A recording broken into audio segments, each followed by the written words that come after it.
तो ये है हमारा बॉश का मिक्सर ग्राइंडर। कस्टमर का कंप्लेन था कि मशीन में बहुत ज़्यादा आवाज़ आ रहा है और प्रॉपर से मसाला भी ग्राइंड नहीं हो रहा है। मैंने जाके उसको चेक किया तो कुछ ऐसा आवाज़ आ रहा था।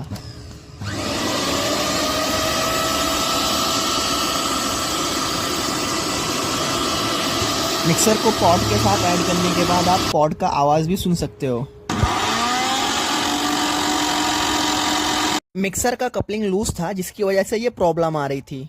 कपलिंग चेंज करने के बाद हमने मशीन में सिंगदाने को ऐड किया। सिंगदाने को अच्छी तरह से ग्राइंड किया। सिंगदाना ग्राइंड करते वक्त तो मशीन का कोई भी साउंड नहीं आ रहा था।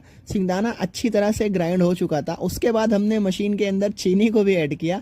चीनी और सिंगदाने को एक साथ हमने ग्राइंड किया। चीनी और सिंगदाने को ग्राइंड करने के बाद भी मशीन का कोई आवाज़ नहीं था।